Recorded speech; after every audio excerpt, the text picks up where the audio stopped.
ಎಲ್ರಿಗೂ ನಮಸ್ಕಾರ. ಇನ್ಫೋಸ್ಟ್ರೀಮ್ ಯೂಟ್ಯೂಬ್ ಚಾನಲ್ಗೆ ಎಲ್ರಿಗೂ ಕೂಡ ಸ್ವಾಗತ. ಈ ವಿಡಿಯೋದಲ್ಲಿ ನಾವು ಗ್ರಾಫ್ ಥಿಯರಿಯ ಮೊದಲನೇ ಮಾಡ್ಯೂಲ್ ಅಲ್ಲಿ ಬರುವಂತಹ ಥಿಯರಮಿನ ಪ್ರೂಫ್ ಅನ್ನು ಡಿಸ್ಕಸ್ ಮಾಡ್ತಾ ಹೋಗೋಣ. ಸೊ ಯಾವ್ದು theorem? The number of vertices of odd degree in a graph is always even ಅಂತ ಹೇಳ್ತಾ ಇದ್ದಾರೆ. ಏನದು?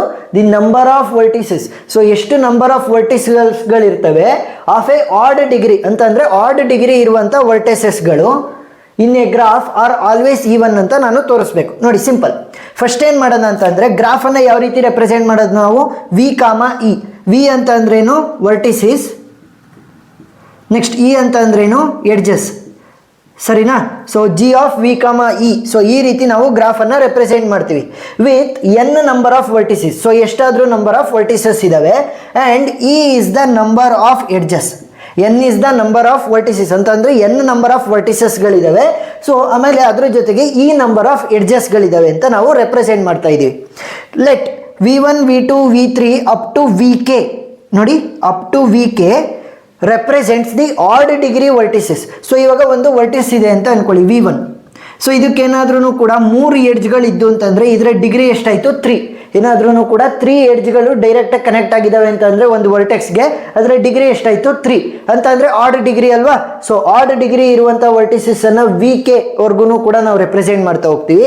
Next let V1 dash V2 dash V3 dash up to VM represents the VM be the E1 degree vertices. So E1 degree vertices ಅಂತ ಅಂದ್ರೇನು? E1 ಆಗಿರಬಹುದು. ನೋಡಿ, ಇಲ್ಲಿ ಈ ವರ್ಟೆಕ್ಸ್ಗೆ 2 ಎಡ್ಜ್ಗಳಿವೆ. So degree of this vertex will be equal to 2. So ಈ ರೀತಿ E1 ಇರುವಂಥ ವರ್ಟೆಕ್ಸ್ಗಳು up to VM, odd degree ಇರುವಂಥ ವರ್ಟೆಕ್ಸ್ಗಳನ್ನು ಅಪ್ ಟು VK ಅಂತ ತೊಗೊಂಡಿದ್ದೀವಿ. ಸೊ ನಾವು using the handshaking theorem. So handshaking theorem ಏನು ಹೇಳುತ್ತೆ? Sum of all vertices degree ಅಂತ ಅಂದರೆ ಎಲ್ಲ ವರ್ಟಿಸಿಸ್ಗಳ ಡಿಗ್ರಿಯನ್ನು ನೀವು ಸಮ್ ಮಾಡಿದ್ರೆ is equal to twice the number of edges.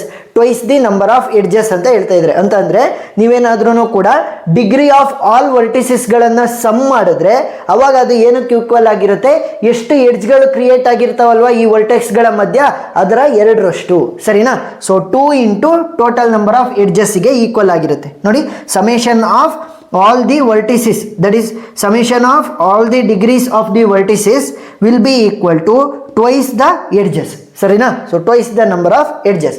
So ಇದನ್ನು ಯೂಸ್ ಮಾಡಿಕೊಂಡು ನಾವು ಇವಾಗ ಪ್ರೂವ್ ಮಾಡ್ತಾ ಹೋಗೋಣ. Simple. Summation of I is equal to 1 to n degree of all the vertices will be equal to 2 into e. All the vertices ಅಂತ ಬಂದಾಗ add degree ಇರುವಂಥ ವರ್ಟಿಸಸ್ಗಳು ಬರ್ಬೋದು, E1 ಡಿಗ್ರಿ ಇರುವಂಥ ವರ್ಟಿಸಸ್ಗಳು ಬರ್ಬೋದು. ಸೊ ಅದಕ್ಕೋಸ್ಕರ ನೋಡಿ, ಇಲ್ಲಿ summation of I is equal to 1 to K. K ಎಲ್ಲಿವರೆಗೂ ರೆಪ್ರೆಸೆಂಟ್ ಮಾಡುತ್ತೆ? ಆಡ್ ಡಿಗ್ರಿ ವರ್ಟಿಸಸ್ ಅಲ್ವಾ? ಸೊ ಡಿ ಆಫ್ VI ಅಂತ ತಗೊಂಡಿದ್ದೀನಿ. ಅಂತಂದರೆ ಆಡ್ ಡಿಗ್ರಿ ಇರುವಂಥ ವರ್ಟಿಸಸ್ಗಳು plus summation of I is equal to M.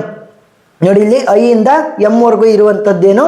E1 degree ವರ್ಟಿಸಸ್ಗಳು. So E1 degree vertices will be equal to 2E ಅಂತ ಅಂದರೆ ಆಡ್ ಡಿಗ್ರಿ ಇರುವಂಥವು ಮತ್ತು E1 ಡಿಗ್ರಿ ಇರುವಂಥ ವರ್ಟಿಸಸ್ಗಳನ್ನು ಸಮೇಷನ್ ಮಾಡಿರೋನು ಕೂಡ ನಮಗೆ ಏನಕ್ಕೆ ಈಕ್ವಲ್ ಆಗಿರುತ್ತೆ? 2 into total number of edges. So ಇವಾಗ ನಾವೇನಾದ್ರೂ E1 ನಂಬರ್ ಆಫ್ ವರ್ಟಿಸಸ್ಗಳ ಡಿಗ್ರಿಯನ್ನು ಆ್ಯಡ್ ಮಾಡ್ತಾ ಹೋದರೆ ನಮಗೆ E1 ನಂಬರ್ಸೇ ಸಿಗುತ್ತೆ. ಫಾರ್ ಎಕ್ಸಾಂಪಲ್ 12 ಪ್ಲಸ್ 14 ನಮಗೇನು ಸಿಗುತ್ತೆ? E1 ವ್ಯಾಲ್ಯೂನೇ ಸಿಗುತ್ತೆ 26. ಇದೇ ರೀತಿ 2 ಪ್ಲಸ್ 8 ನಮಗೇನು ವ್ಯಾಲ್ಯೂ ಸಿಗುತ್ತೆ? 10 ಅಂತ ಅಂದರೆ ಯಾವುದಾದ್ರೂ ವ್ಯಾಲ್ಯೂಗಳನ್ನು ನಾವು E1 ವ್ಯಾಲ್ಯೂಸನ್ನು ಆ್ಯಡ್ ಮಾಡ್ತಾ ಹೋದರೆ ನಮಗೆ E1 ವ್ಯಾಲ್ಯೂನೇ ಔಟ್ಪುಟ್ ಆಗಿ ಬರುತ್ತೆ. ಸೊ ಅದಕ್ಕೋಸ್ಕರ ಏನಂತ ಬರೆದಿದ್ದೀವಿ? E1 ನಂಬರೇ ಬರುತ್ತೆ ಅಂತ ಬರೆದಿದ್ದೀವಿ. Which will be equal to 2 into E. 2 ಇಂದ ನಾವು ಯಾವುದೇ ವ್ಯಾಲ್ಯೂನ ಮಲ್ಟಿಪ್ಲೈ ಮಾಡಿದ್ರೂ ಕೂಡ ನಮಗೆ E1 ವ್ಯಾಲ್ಯೂನೇ ಬರುತ್ತೆ. ಫಾರ್ ಎಕ್ಸಾಂಪಲ್ ನೋಡಿ, 2 ಇಂದ 8 ಮಲ್ಟಿಪ್ಲೈ ಮಾಡಿದ್ರೆ 16 which is N E1 number. So 2 ಜೊತೆ E1 ನಂಬರನ್ನು ಮಲ್ಟಿಪ್ಲೈ ಮಾಡಿದ್ರೂ E1 ನಂಬರ್ ಬರುತ್ತೆ.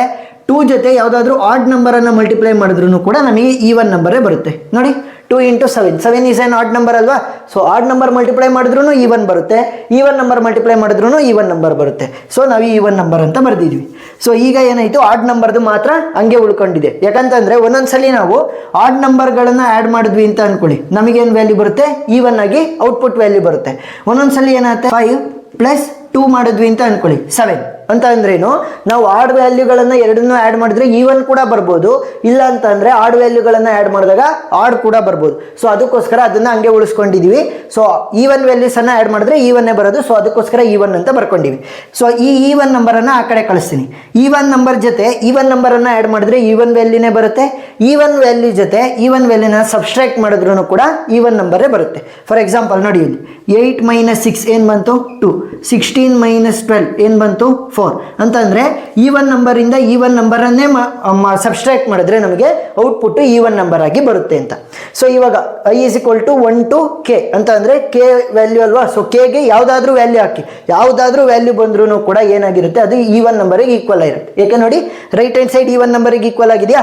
ಸೊ ಇದೇನಾಗುತ್ತೆ, ನೀವು ಯಾವುದೇ ವ್ಯಾಲ್ಯೂ ಹಾಕಿದ್ರೂ ಕೂಡ ಅದರ ಡಿಗ್ರೀಸ್ ಎಲ್ಲ ಸೇರಿಸಿದ್ರೆ, ನೀವು ಸಮೇಷನ್ ಅನ್ನು ಮಾಡಿದ್ರೆ ನಮಗೆ ಈವನ್ ನಂಬರಿಗೆ ಈಕ್ವಲ್ ಆಗಿರುತ್ತೆ. ಸೊ ಲಾಸ್ಟಿಗೆ ಕನ್ಕ್ಲೂಷನ್ ಬರೀರಿ, number of odd degree vertices R always even ಅಂತ ಕನ್ಕ್ಲೂಷನ್ ಅನ್ನು ಬರೆದ್ರೆ ಆಯಿತು. ಸೊ ಪ್ರಾಬ್ಲಮ್ ಅರ್ಥ ಆಗಿದೆ ಅಂತ ಅಂದ್ಕೊಂಡಿದ್ದೀನಿ. ಏನಾದ್ರೂ ಡೌಟ್ ಇತ್ತು ಅಂದರೆ ಕಮೆಂಟ್ ಸೆಕ್ಷನಲ್ಲಿ ತಿಳಿಸಿ. ಗ್ರಾಫ್ ಥಿಯರಿ ಮೊದಲನೇ ಮಾಡ್ಯೂಲ್ ಪ್ಲೇಲಿಸ್ಟ್ ಲಿಂಕನ್ನು ನಾನು ಡಿಸ್ಕ್ರಿಪ್ಷನಲ್ಲಿ ಕೊಟ್ಟಿರ್ತೀನಿ, ನೀವು ನೋಡ್ಬೋದು. ವಿಡಿಯೋ ಇಷ್ಟ ಆಗಿದ್ರೆ ಸಬ್ಸ್ಕ್ರೈಬ್ ಆಗೋದನ್ನು ಮರಿಬೇಡಿ. Thank you.